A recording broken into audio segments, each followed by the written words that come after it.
बच्चों, कैसे हैं आप लोग। उम्मीद करते हैं सभी स्वस्थ होंगे, खुश भी होंगे।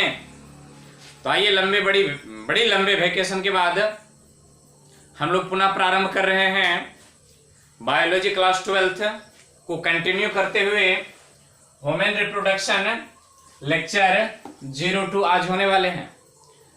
बेहतरीन लेक्चर है, सावधानी पूर्वक ध्यानस्थ होकर लेक्चर को देखेंगे और इसका नोट भी तैयार कर लेंगे। बात समझ में आ रही है ना? हाँ, चलिए आज हम लोग शुरू करेंगे male reproductive system. Male reproductive system के अंतर्गत आता क्या क्या है? नहीं तो मेल रिप्रोडक्टिव सिस्टम का मतलब हो जाता है, पहले जान लीजिए कि नर जनन तंत्र। तो हम लोग जनन तंत्र के बारे में जानेंगे। उसमें भी सबसे पहले नर जनन तंत्र, मेल रिप्रोडक्टिव सिस्टम। तो आइए हम लोग फटाक से पहले मेल रिप्रोडक्टिव सिस्टम का फिगर ड्रॉ कर लें, फिर इस पर हम लोग क्या करेंगे, ढेर सारी चर्चाएं करेंगे। तो फिगर ड्रॉ करते हैं हम लोग। तो चलिए बन गया है फिगर किसका, नर जनन तंत्र का। देख रहे हैं, पहले इसमें इत्मीनान से इसका स्क्रीनशॉट ले लीजिए या वीडियो को पॉज करके इसको छाप लीजिए पहले, फिर उसके बाद समझते हैं। तो फटाक से छाप लीजिए। 1 2 3 4 5 6 छाप लिया। आइए देखते हैं हम लोग स्ट्रक्चरली क्या होता है। फिर इसका एक साइड में हम कोशिश करेंगे कि हिंदी मीनिंग भी लिख दें। जिसका हिंदी नहीं होता है, जो जैसे चलता है वैसे चलता है। देखिए, सबसे पहले ऊपर से आए, ये जो ऐसे करके देख रहे हैं, ये त्रिकोण ऐसे करके ये बंद रहता है। ये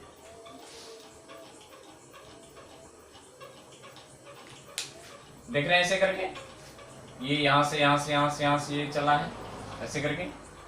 इसको हम लोग कहते हैं urinary bladder. Urinary bladder means इसको हम लोग हिंदी में कहते हैं मूत्र थैली। हमारे अंदर जो यूरिन का निर्माण होता है, मूत्र का निर्माण होता है, वो जाकर के इसी में स्टोर रहते हैं। इसी में स्टोर रहते हैं। और जब यहाँ से गेज पकड़ लेता है, मीटर पकड़ लेता है कि भैया इतना हो चुका है, तो चलिए हमें सूचना मिल जाती है कि नहीं अब थोड़ा ये करना है। देखिए यूरिनरी ब्लैडर हो गई। आइए यूरिनरी ब्लैडर को देखते हैं यहाँ से कब है। ये जुड़े हुए हैं पेनिस से। पेनिस का मतलब होता है शिश्न। पेनिस का हिंदी क्या होता है? शिश्न। ये शिश्न से जुड़ी होती है। इस पेनिस को क्या कहते हैं ना, यूरोजेनेटल ऑर्गन। यूरो का मतलब मूत्र त्याग करने वाला ऑर्गन, जेनेटल ऑर्गन का मतलब प्रजनन करने वाला ऑर्गन। नहीं तो इस ऑर्गन से, ये जो सिलिंड्रिकल ऑर्गन देख रहे हैं, इसको पेनिस या शिश्न कहते हैं हिंदी में। ये यूरिनरी ग्लैंड भी है, यूरेथ्रल भी है, मित्र इससे मूत्र भी त्याग करते हैं। और ये जेनेटल ऑर्गन है, इससे प्रजनन की क्रियाएं भी होती है। आइए उसके बाद देखते हैं, पहले इस स्ट्रक्चर को देख लें। यहां से ये देख रहे हैं, ये थैलीनुमा स्ट्रक्चर। यहां से देखें, पेन पर नजर देंगे, ये यूं चला यूं आया है ऐसे करके, ये थैली जैसे देख रहे हैं। इसको हम लोग कहते हैं स्क्रोटम। ये लूज स्किन का बना होता है। पुरुषों में खासकर दोनों जांघों के बीच ये थैला जैसे लटके होते हैं। इसी में एक ओवल जैसे अंडाकार टेस्टिस पाए जाते हैं, जिसको विरेचन या अंडकोश कहते हैं। ठीक, तो ये जो लूज स्किन वाले देख रहे हैं यहाँ पर, ये ऐसे करके ये लूज स्किन वाले होते हैं, इसको हम लोग स्क्रोटम कहते हैं। अब ये दो तरफ होते हैं, इनकी एक जोड़ी होती है। मीन्स स्क्रोटम तो एक ही होते हैं, और ये ऐसे करके ये जुड़े रहते हैं, ऐसे करके नहीं, ये ऐसे करके यहाँ से ये टैग रहता है। तो बीच में ये तो पेनिस आ गए, इसलिए इसको अलग अलग कवर करना पड़ा। देख लीजिए यहाँ से ये स्क्रोटम नाम पड़ गया। स्क्रोटम में अंडा आकार का छोटा सा, स्मॉल अंडा साइज का, स्मॉल अंडानुमा एक क्या कहते हैं कि स्फेरिकल ओवल शेप, स्फेरिकल मत कहो ना, ओवॉइडल अंडाकार आकृति पाए जाते हैं जो सॉलिड होते हैं, बीच में कुछ खोखला भी होता है, उसको हम लोग ये देख रहे हैं। ये वाला फिगर देख लीजिए, यहाँ पर पेन को देखिए, पेन पर नजर डालेंगे, ये ऐसे करके इसको हम लोग टेस्टिस कहते हैं। ये सिंगुलर फॉर्म में है टेस्टिस, TESTIS, टेस्टिस। और टेस्टिस की संख्या कितनी होती है? 2, एक यहां और एक यहां। तो जब ये प्लुरल फॉर्म में जाएगा तो ये बन जाता है टेस्टिस, ऐसे करके इसको लिखते हैं। TIS सिंगुलर मीन्स एगो और TES मीन्स प्लुरल, दोनों के लिए इसका हम लोग प्रयोग करते हैं। बात समझ में आ गए होंगे। इसके बाद देखिए ये टेस्टिस जो है, इस स्क्रोटम से एक फाइब्रो टिश्यू से, फाइब्रोजेनस टिश्यू होता है, फाइब्रिक टिश्यू होता है, इलास्टिक होता है, फाइब्रो इलास्टिक टिश्यू से इस स्क्रोटम से जुड़े होते हैं, जिसे हम लोग क्या कहते हैं? गवर्नाकुलम। यदि आपको पढ़ना नहीं आए, स्पष्ट नहीं हो, तो आप हिंदी में भी इसको लिख लेंगे, गवर्नाकुलम। इसको क्या कहते हैं? गवर्नाकुलम। तो ये देख लिए स्क्रोटम, ये टेस्टिस, टेस्टिस को स्क्रोटम से जोड़ करके रखने वाला ताकि ये हिल डुल ना हो, तो उसको क्या कहते हैं हम लोग? गवर्नाकुलम। गवर्नाकुलम। अब देखिए यहाँ टेस्टिस के ऊपर एक पाइप का क्या होना? मुड़ाव है, ये नली जैसे है, ये मुड़ाव है ये पाइप का। ये देखिए पेन पर नजर देंगे, यूं गया, यूं यूं यूं यूं यूं यूं यूं ऐसे करके। तो इसको कहते हैं हम लोग एपिडाइडमिस। आगे इन सब के बारे में हम लोग चर्चा करेंगे। नाम जान लीजिए, इसको क्या कहते हैं? एपिडाइडमिस। एपिडाइडमिस इसको कहते हैं। अब आइए, इसी एपिडाइडमिस से एक नली जुड़ी हुई है। ये नली याद रखेंगे, इस नली के बारे में। ये नली जब तक टेस्टिस के अंदर रहता है, मीन्स स्क्रोटम के अंदर रहता है, यहां तक स्क्रोटम के अंदर तक, इसका नाम पड़ जाता है इनग्वाइनल कॉर्ड। क्या नाम पड़ जाते हैं? Inguinal cord. इनग्वाइनल कॉर्ड में क्या क्या होता है? एक यहां पर जो शुक्राणु बना है, शुक्राणु को पहुंचाने वाला एक नली होते हैं, उसके चारों ओर एब्डोमिनल मसल्स होते हैं जिसको हम लोग मांसपेशी कहते हैं। और फिर उसके बाद क्या होते हैं? इनका फाइब्रो इलास्टिक टिश्यू होते हैं, फाइब्रिक टिश्यू होते हैं, ताकि उसको सपोर्ट मिले, रिजिडिटी प्रदान, इसके लिए। तो जब तक ये स्क्रोटम के अंदर है तो इसका नाम क्या पड़ रहा है? Inguinal cord. जैसे ही ये इनग्वाइनल कॉर्ड इससे बाहर आ जाते हैं और स्क्रोटम से बाहर एब्डोमिनल पैसेज, ये सारे के सारे एब्डोमिनल पैसेज में है। जैसे ही ये एब्डोमिनल पैसेज में आ जाते हैं तो इसी को हम लोग क्या कहते हैं? भास डिफरेंस। भास डिफरेंस मीन्स शुक्रानली, शुक्राणु नली, तो मीन्स शुक्रानली। तो इसको शुक्राणु नली कहते हैं। ये शुक्राणु को यहां तक पहुंचाता है, फिर क्या करते हैं? कॉपुलेशन या संभोग के दौरान इससे होकर के क्या निकलते हैं? स्पर्म निकलते हैं और फीमेल के वैजाना में चले जाते हैं, जहां पर फ्यूजन की क्रिया होती है, फर्टिलाइजेशन की क्रिया होती है। तो पहले इनको समझ लें। तो इसको क्या कहते हैं? भास डिफरेंस। जैसे ही भास डिफरेंस और ये पेनिस का जो क्या कहते हैं कि ज्वाइंट होते हैं, वहां पर पाए जाते हैं एक थैली जैसे, ऐसे करके बैग लाइक स्ट्रक्चर पाए जाते हैं। उसमें जाकर के स्पर्म जमा होता है और स्पर्म के साथ जो है कुछ पोषक मटेरियल, न्यूट्रिएंट्स मिलते हैं, कुछ और अतिरिक्त फ्लूइड मिलते हैं जो उसको सुरक्षा भी प्रदान करें, पोषण भी प्रदान करें। तो जहां पर जिस घर में बैठ करके वहां पर वो सामान एकत्रित करता है, उसी एकत्रित करने वाले स्थान का नाम है सेमिनल वेसिकल्स। यहां से निकला है शुक्राणु, जब यहां पर चल गया है तो सेमिनल वेसिकल्स से कुछ अतिरिक्त पदार्थ किसमें मिल गए हैं? शुक्राणु में मिल गए हैं। तब जाकर के यहां से जब ये निकलता है ये द्रव चिपचिपा पदार्थ, तब इसका नाम हो जाता है सीमेन या सेमीन कहिए। इसको हिंदी में वीर्य कहते हैं। वीर्य नहीं, ये वीर्य क्या होता है नहीं, इसके बारे में आगे भी जान लेंगे और थोड़ी सी जान लेते हैं।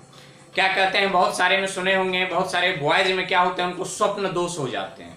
तो स्वप्न दोष के दौरान जो पदार्थ उसके पेनिस शिश्न से निकलते हैं वही क्या होता है, वो सीमेन होता है। उसको क्या कहते हैं, सीमेन या वीर्य। दूसरी जानकारी दे दें, क्या करते हैं, कॉपुलेशन के दौरान, संभोग के दौरान जो पदार्थ इससे निकलते हैं उसी पदार्थ का क्या नाम होता है, सीमेन या वेसिकल्स, उसी को वीर्य कहते हैं। आई बात समझ में? लेकिन इनसे पहले ये वीर्य नहीं था, इनसे पहले ये केवल क्या था, स्पर्म, शुक्राणु हुआ करते थे। अब यहाँ पर कुछ अतिरिक्त पदार्थ आए और उसके अमाउंट को बढ़ा दिया। अब जैसे ही निकल आते हैं, इसके बगल में होता है एक ग्लैंड, एक्सेसरीज ग्लैंड है, जिसको हम लोग प्रोस्टेट ग्लैंड कहते हैं। इन सब के बारे में हम लोग डिटेल्स अध्ययन करेंगे। इसको प्रोस्टेट ग्लैंड कहते हैं। यहीं पर सेमिनल वेसिकल्स के निकट और ये यूरिनरी ब्लैडर से क्या हो जाते हैं, दोनों एक बिंदु पर ज्वाइंट कर जाते हैं। तो यूरिनरी ब्लैडर से यूरिन आ जाता है और सेमिनल वेसिकल से सीमेन आ जाता है। समय पर आवश्यकता अनुसार जब यूरिन मूत्र त्याग करनी हो, जिसको हम लोग मिक्चुरेशन कहते हैं, साइन नहीं, तो मिक्चुरेशन में क्या होता है कि ये बंद रहते हैं, ये वाला पार्ट, और ये क्या हो जाते हैं, ये इससे यूरिन निकल जाते हैं। तो इसलिए इसका नाम पड़ गया है, ये जो नली है अंदर में छोटी सी पाइप, इस पाइप का क्या नाम है, यूरेथ्रा। क्या कहते हैं इसको, यूरेथ्रा। याद रखेंगे, इसी नली से सीमेन मीन्स वीर्य निकलते हैं और इसी नली से यूरिन भी निकलते हैं। फिर आ जाइए, यहाँ पर ये देख रहे हैं, ये बेलनाकार सिलेंड्रिकल बॉडी है, इसको हम लोग पेनिस या शिश्न कहते हैं, पेनिस या शिश्न कहते हैं। और ये सबसे इसका ऊपर वाला भाग जो होता है वो स्पेशल कैटेगरी से डिजाइंड होता है, जिसको हम लोग ग्लांस कहते हैं। क्या कहते हैं, ग्लांस। यदि पूरा नाम कहें इसका तो पेनिस ग्लांस कहते हैं। उम्मीद करते हैं स्ट्रक्चर आपको समझ में आए होंगे। तो आइए कुछ भाषा हम इस स्ट्रक्चर के बारे में लिख लेते हैं। याद रखेंगे, यदि एक बार में समझ नहीं आए, बार बार लेक्चर को देखिए, बार बार वीडियो के देखिए। सरल भाषा में, सिंपल भाषा में आपको हम जितना सरल से सरल हो सके समझाने का प्रयास करेंगे और प्रयास कर रहे हैं। इसलिए मैं आपको ये डिटेल्स बता रहा हूं। उम्मीद करते हैं कि YouTube पर सर्च कर लीजिए, शायद ये डिटेल्स आपको कहीं मिल जाए। इतनी सरल भाषा में क्या होता है, नहीं होता है। तो फटाक से इनको नोट करें। इनके कुछ हम भाषा लिखते हैं, इसको इरेज करके। तो चलिए फटाक से पहले इनको क्या कर लीजिए, स्क्रीनशॉट या वीडियो को पॉज करके लिख लीजिए। 1 2 3 4 5 6 7 8 9 10 लिख लिए होंगे। तो अभी जो हम लोग डायग्राम बनाए थे इनका, मेल रिप्रोडक्टिव सिस्टम का, नहीं डायग्राम बनाया था, हाँ बड़ा बढ़िया डायग्राम था। डायग्राम को एकदम 2 बार 3 बार 4 बार 5 बार बनाएंगे ताकि आपको डायग्राम आपके ब्रेन में आ जाए, आपको याद रह जाए। उसी डायग्राम को अपने ट्रांसलेट किए, तो translate from diagram to language. तो आज हम लोग उस डायग्राम को ट्रांसलेट किए हैं। जरा यहां देखिए, कहते हैं कि मेल रिप्रोडक्टिव सिस्टम में कई ऑर्गन सम्मिलित रहते हैं। मेल रिप्रोडक्टिव सिस्टम अकेले नहीं है, नहीं अकेले नहीं है। मेल रिप्रोडक्टिव सिस्टम में कई ऑर्गन सम्मिलित रहते हैं। जैसे देख लीजिए, testis, epididymis, inguinal cord, vas deferens, seminal vesicles, penis, urethra, etc। और आगे ऑर्गन है और भी देखेंगे। टेस्टिस पहले बताए थे, आई एस लग जाए तो सिंगुलर, ई एस लग जाए तो प्लुरल, टेस्टिज कहते हैं इसको। टेस्टिस मेल रिप्रोडक्टिव सिस्टम का प्रमुख अंग है। सबसे प्रमुख अंग यदि मेल रिप्रोडक्टिव सिस्टम का है तो वो है टेस्टिस। तो टेस्टिस प्रमुख अंग है जो लचीला स्किन के थैलीनुमा संरचना में रहते हैं। एकदम थैली जैसे संरचना है, उसमें टेस्टिस होते हैं। ये थैली लचीले स्किन के होते हैं। नहीं, कल्पना कीजिए कुछ गलत नहीं सोच रहे? हाँ चलिए देखते हैं, उल्टा पुल्टा नहीं, बायोलॉजी में पढ़ने के लिए इसलिए बता रहे हैं। हाँ ऐसे वैसे नहीं है। क्या कह रहे थे? लचीले स्किन में थैलीनुमा संरचना में रहते हैं, जिसे स्क्रोटम कहते हैं। उस थैली को, उस झोला को क्या कहते हैं? स्क्रोटम कहते हैं। देखिए मेल में स्क्रोटम, एब्डोमेन मीन्स पेट, मीन्स पेट के जस्ट नीचे, हाँ समझ रहे होंगे, पेट के नीचे दोनों फीमर जांघों के बीच लटके होते हैं। अब तो पता चल गया होगा, वही चीज है जो सोच रहे हो। हाँ तो चलिए, मेल में स्क्रोटम, एब्डोमेन, पेट के नीचे दो फीमर मीन्स यहाँ दोनों फीमर मीन्स जांघों के बीच लटके होते हैं। टेस्टिस स्क्रोटम से फाइब्रो इलास्टिक टिश्यू के द्वारा, अब ये झोरा है, झोरा में टेस्टिस है नहीं, टेस्टिस जो है ये किससे जुड़े हुए हैं? इस स्क्रोटम से। तो एक फाइब्रो इलास्टिक, फिगर में देखिए, फिगर में फाइब्रो इलास्टिक टिश्यू के द्वारा जुड़े होते हैं, जिसे गवर्नाकुलम कहते हैं। जिस उस टिश्यू का क्या नाम है? गवर्नाकुलम। टेस्टिस से एक मोटे नलीनुमा संरचना निकलती है, जो टेस्टिस के ऊपरी सिरा को ढके होते हैं, जो टेस्टिस के ऊपरी सिरा को ढके होते हैं। फिगर में देखिए, उसे एपिडाइडमिस कहते हैं। दिखाई दे रहा है? उसे एपिडाइडमिस कहते हैं। एपिडाइडमिस से एक नली यूरिनरी ब्लैडर की ओर निकलती है। वहां से देख लीजिए, एक नली किधर की ओर बढ़ा? यूरिनरी ब्लैडर की ओर निकलती है, जिसे इनग्वाइनल कॉर्ड कहते हैं। देख लीजिए, नाम लिखा होगा, इनग्वाइनल कॉर्ड कहते हैं। Inguinal cord, vas deferens, abdominal muscles means मांसपेशी, एब्डोमिनल मसल्स तथा फाइब्रो इलास्टिक टिश्यू से बने होते हैं। इनग्वाइनल कॉर्ड में क्या क्या पाए जाते हैं? भास्ट डिफरेंस, जरा इनग्वाइनल कॉर्ड के ऊपर देखिए, भास्ट डिफरेंस लिखा हुआ है। Vast deferens, abdominal muscles, fibro elastic tissue इत्यादि से बने होते हैं। ये कॉर्ड है, ये पाइप है, केबल जानते हैं ना, केबल वाला वायर जो होता है, जस्ट वो केबल वाला वायर है, इसमें भास्ट डिफरेंस है, उसको घेरे हुए हैं, फिर उसको घेरे हुए हैं, ऐसे करके बात। भास्ट डिफरेंस आगे यूरिनरी ब्लैडर के ऊपर से होते हुए यूरेथ्रा से जुड़ जाते हैं। फिगर में देखिए, यूरेथ्रा से जुड़ जाते हैं। किधर से होते हुए? यूरिनरी ब्लैडर के ऊपर से होते हुए किससे जुड़ गया? यूरेथ्रा से जुड़ जाते हैं। यूरेथ्रा, पेनिस मीन्स शिश्न, कपुलेटरी ऑर्गन का सेंट्रल नली है, माने केंद्रीय नली है, जिससे यूरिन मीन्स मूत्र तथा सीमेन मीन्स वीर्य दोनों बाहर निकलते हैं। वही यूरेथ्रा किसका सेंट्रल नली है? पेनिस का। तो ये मोटा मोटी परिचय हम लोग जान रहे हैं। किसके बारे में जाने हैं मोटा मोटी परिचय? मेल रिप्रोडक्टिव सिस्टम के बारे में। अब हम लोग क्या करेंगे, बारी बारी से एक एक ऑर्गन को, कम से कम टेस्टिस को हिस्टोलॉजिकल सेक्शन कटिंग करके, क्रॉस सेक्शन, ट्रांसवर्स, लॉन्गिट्यूडिनल काटेंगे टेस्टिस को, और देखेंगे कि उसके अंदर क्या होता है, वो बने कैसे होते हैं, हिस्टोलॉजिकली वे कैसे होते हैं। हिस्टोलॉजिकली माने उत्तकिक दृष्टिकोण से, उत्तक के दृष्टिकोण से, तो हिस्टोलॉजिकली कैसे होते हैं, इन सब के बारे में हम लोग जानेंगे। तो इनको फटाक से नोट कर लीजिए।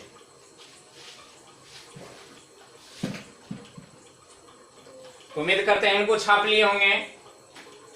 तो नेक्स्ट लेक्चर में हम लोग पूरे टेस्टिस को कवर करेंगे। टेस्टिस क्या है, कैसे होते हैं, एक्सटर्नल फीचर, और जब हिस्टोलॉजिकल में जाएंगे हम लोग तो पहले एलएस देखेंगे, फिर उसके टीएस देखेंगे। टेस्टिस संबंधित क्या कोई बीमारी है या नहीं है, होते हैं, तो इन सब के बारे में जानेंगे। लेकिन भावपूर्ण श्रद्धांजलि हमारे बिहार के नहीं, अपने पड़ोसी जिला पूर्णिया के रहनिहार कौन, सुशांत सिंह राजपूत के देहांत हो गए हैं, इसलिए भावपूर्ण उनको श्रद्धांजलि अर्पित करते हुए हम लोग इस लेक्चर को समाप्त करेंगे। तो सुशांत सिंह राजपूत के लिए 2 शब्द हम गुनगुनाना चाहेंगे, गौर से सुनिएगा। चिट्ठी न कोई संदेश, जाने वो कौन सा देश, जहां तुम चले गए।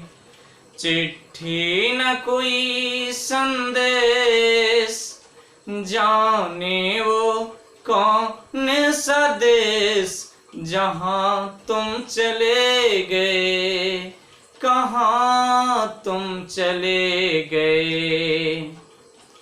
एक आह भरी होगी हमने न सुनी होगी, जाते जाते तुमने आवाज तो दी होगी। हर वक्त रहे यही गम, उस वक्त कहाँ थे हम, जहाँ तुम चले गए। चिट्ठी न कोई संदेश, जाने वो कौन सा देश, जहाँ तुम चले गए, कहाँ तुम चले गए। मेरे दिल पे लगा कर ठेस, जाने वो कौन सा देश, जहाँ तुम चले गए। Thank you all of you. तो आज हम लेंगे आपसे विदा, फिर मिलेंगे अगले एपिसोड में टेस्टिस के साथ। धन्यवाद।